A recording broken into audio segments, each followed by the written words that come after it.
This video is brought to you by Paperlike. As of today, which is October 15th, 2023, the iPad is a bit of a stale and confused product category or lineup. I have not been using one too much in my personal setup, although I'm trying to work in the iPad mini because it really is a fantastic tablet, very true to the original intention of the iPad, but that is not what this video is about. Today, I want to talk about my gripes or what I want to see improved with iPad hardware. Software is an entirely different story, which we'll cover another time. But yeah, first up, let's talk about the iPad, the 10th gen, and of course what we want to see with the 11th gen here. First up, I have to address this. Let me remind you how this works.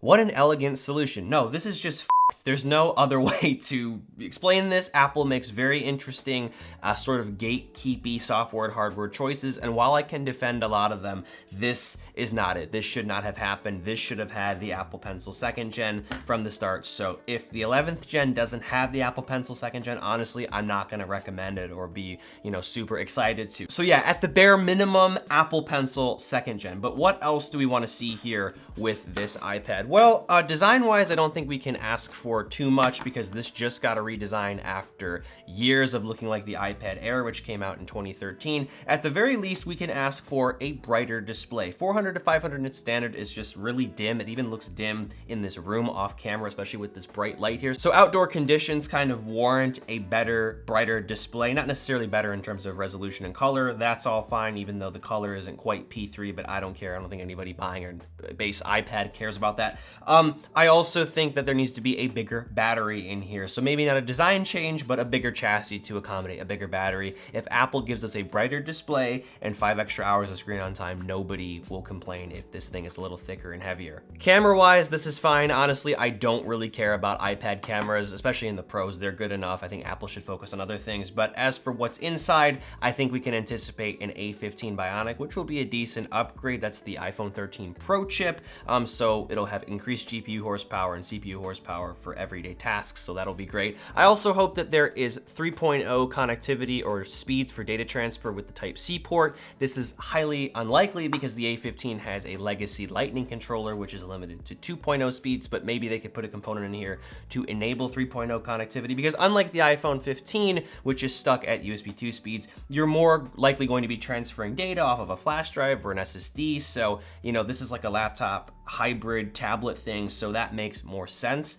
But yeah, other than that, again, no design changes except the Apple Pencil 2nd gen implementation is really necessary. A brighter display, better battery, of course, better horsepower, and hopefully faster data transfer too. So yeah, that's what I want to see with the iPad 11th gen. Also, I want some more neutral colors. I like the silver, I like the pink from last year, but the blue and yellow were a bit much, so hopefully there's some more neutral tones coming. I mean, Apple's really good with that. People really criticize them for that. But anyway, moving on to the next iPad, iPad Air. This is a pretty solid tablet. It was solid when it came out in 2020, and of course got even more solid when it was updated with the M1 chip in 2022 last year. It has the Apple Pencil 2nd gen. Who would have thought? That's so innovative and wild and silly and crazy. Like, it almost makes sense. And just like with the 10th gen or 11th gen design-wise, I don't think we're going to be seeing anything different here. This is more of a tablet for the masses, and the iPad Pro design, at least in this version of the iPad, looks good, especially since it has a laminated display. Oh, I forgot to mention, the iPad 10th gen does not have a laminated display, so the glass and the LCD are separate, so you get a bit of an air gap, unlike with the Air. But the thing is, when this breaks, the glass breaks, not the LCD too. When your screen breaks with the iPad Air with a laminated display, your LCD breaks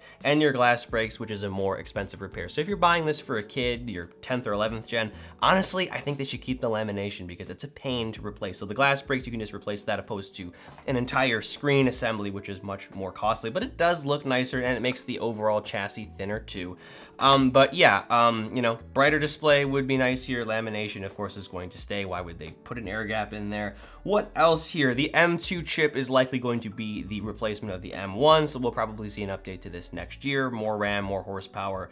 I don't really know how you can take advantage of that right now. The M1 chip is plenty powerful, but nonetheless, it wouldn't be nice to see, more horsepower for people, just doing, video editing, gaming, and also enhancing the experience in Stage Manager externally, which is already enabled here with the M1 chip. The camera is decent on here. I don't need to see an upgrade. Maybe a flash would be nice. And we already have USB 3 speeds on here. Shocking and innovative, I know, but this has the M1 chip in it, so that makes sense. But yeah, other than that, I would just like to see better battery life, once again, like with the 11th gen, a brighter display, M2, and that's about it. Some new colors too, but that's already a given. Oh, and I almost forgot, 64 gigabytes of base storage better not be a thing with the iPad Air 6, especially considering how capable this iPad is. It's as powerful as a Mac Mini running Mac OS. It has, 8 gigabytes of RAM, and M1 chip, external monitor support.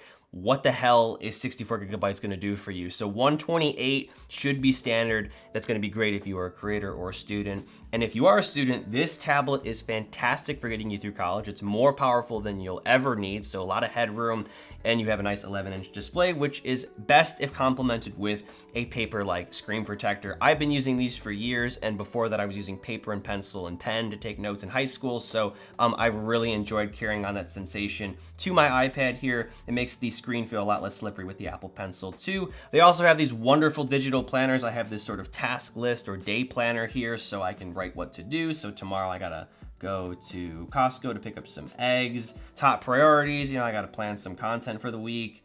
And schedule, I can, like write when to get up. So I'm probably gonna get up around, oh man, God even knows, maybe 1 o'clock, depending on when I figure out or finish this video, so wake up. Anyway, it's nice to be able to plan your day with this sort of paper-like, literally, sensation on your iPad. So check out their screen protectors, they're wonderful.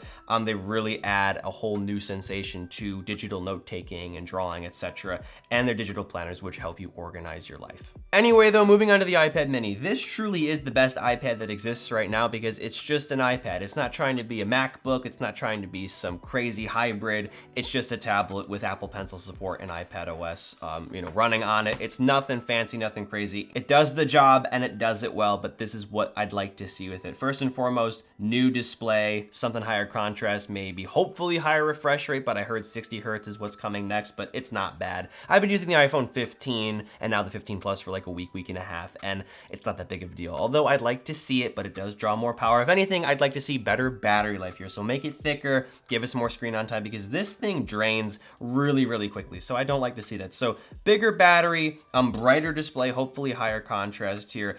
Maybe better bezels, smaller bezels, a dynamic island. I don't know, but if they didn't change the design of the display here, kept the bezels, whatever, I wouldn't be upset again. I just want to see some improvements with the brightness and possibly the refresh rate as well. As for what's in it, I'd like to see an A17 Pro. I think this form factor is really great for gaming, especially if the display gets better. So if this had iPhone 15 Pro level performance, that would be really exciting. And that was the case back in 2021 with the A15 Bionic, which was the brand new chip with the iPhone 13 Pro, so maybe that will happen again this year. Who knows? We'll see here. Of course, this already has Apple Pencil 2nd Gen support because that makes sense. As for the camera, it's already decent. We have a flash here. Maybe it could get better. This is the iPad where I could justify a better camera system simply because it's more similarly sized to an iPhone. But yeah, it's a pretty solid setup here. 12 megapixels, a flash on here too. Maybe they'd put a 48 megapixel camera in here. I don't know why they would, but whatever. We already have a decent front-facing camera on here as well with center stage. But yeah, this is already a really solid product. Again, I just want to see it with more horsepower, better battery life, and a brighter display to top it all off. And finally, we've saved the best for last. I wouldn't call it the best. I think this is the most confused iPad of them all. Back in 2018, this was crazy. This design was stunning. The hardware was revolutionary. It was eclipsing the Mac, and then iPad OS 13 came out, and we were all excited. And then the M1 Max came out, and now we have M2 Max and upcoming M3 Max, and Apple just sort of forgot what this is supposed to do. And don't get me wrong, iPad OS has caught up a little bit, but it's taken a while, and it's clear that Apple's taken the back seat with this. R&D resources have been pulled from this, and we just sort of have this giant iPad now that just sort of exists and does things sort of kind of like your Mac, but in a more weird way, and it's not super compelling to me. I have not been using this for my work. If I was an illustrator or a student, I probably would use it. but I'm not anymore, or I don't really do stuff like that, so I don't. And I enjoy the hardware. I love what's going on here. I love the internals. Power isn't the issue. You know, more so some design aspects and software aspects are what are holding this product back. But of course, I want to just talk about the hardware today. We need a new design. This is the one tablet where we need a new design. This has looked the same for 5 years. We need thinner bezels. We need a dynamic island. We need something going on here to differentiate this from an older model here. Maybe titanium, I don't know, whatever you have to do, Apple, just do it. I'm really not someone to say design for the sake of design, but it's been 5 years. It's about time. We also need a brighter display. The iPad Pro M1, which came out in 2021, the 12.9 inch at least, touted and still touts a mini LED display, which, you know, boasted a 1000 nit HDR brightness level. I thought that was going to be the standard level. Nope, we just get 500 here. We got to have at least 800, Apple. That would make more sense, especially when you're paying so much for an iPad as well. As for the camera setup, don't even touch it. It's good enough. I'm not taking photos with my iPad anyway. I hope that they pour more R&D or whatever into the rest of this tablet. As for what's inside, the M2 chip is plenty. I'm pretty sure we're going to see an M3 chip in there, so great. But I mean, like, what can you really do with it? I don't know. We've yet to see. When it comes to power, honestly, or the excess of it, it has more to do with software than hardware here. I'd also like to see better battery life. Make this thing thicker. I don't care. It does not last long enough, especially if I want to have a bright display. Even using it max brightness with this not super bright display, in my opinion, drains the battery quite a bit here. And this is a pretty ambitious product. High refresh rate display. It's already pretty bright, sort of thin, so the battery doesn't last as long as I would like here. I also want to see more than one port here. This doesn't seem very pro to me. You know, what if you're editing a video off of an external drive and you want to charge at the same time? Oh, MagSafe would be nice here, but what if you're connected to a display and you don't want to use some hub? Because by the way, those hubs, especially if you want to connect via HDMI to a display, distort the image quality. So I want to have 2 ports on hand to do what I will with them for display connectivity or data connectivity or charging, whatever. So yeah, I mean, the iPad is already pretty good as it is, but it's looked relatively the same for, again, half of a decade. New design, much better battery life is required. Performance, if they put an M2 chip in the next model with all the changes that I mentioned, I wouldn't even care because it's already super powerful. But more RAM would be nice, more processor performance, whatever. It's all welcome. I just want to see a new chassis surrounding it. Because when I got this M2 iPad Pro, I'm like, great, it's just more powerful and I don't know what to do with it. But yeah, let me actually, I gotta like check my notes to make sure I'm not missing anything. Okay, I'm glad I did because I have 2 final thoughts. Number 1, we need a better accessory than the Magic Keyboard. It's just kind of awkward. I never really liked it. I mean, I was excited to see it back in the day, especially because of trackpad support, but this thing is just kind of clumsy. I want to see something that more so resembles an iPad, sort of like the Surface Book attachment. That's super cool. I don't like Windows. I don't even really like Microsoft devices that much. Like, I wouldn't buy them and use them personally. You gotta be kidding me. But the Surface Book and the Surface line are really sick. Like, they do hybrid computers right. Apple needs to have their own sort of version of that attachment, maybe with, you know, an extra battery in there, make it out of aluminum, whatever. Also too, I want to see another color with the iPad Pro, maybe a Starlight, maybe a color, I don't know. That would be nice because silver and black have been standard since, you know, eons ago.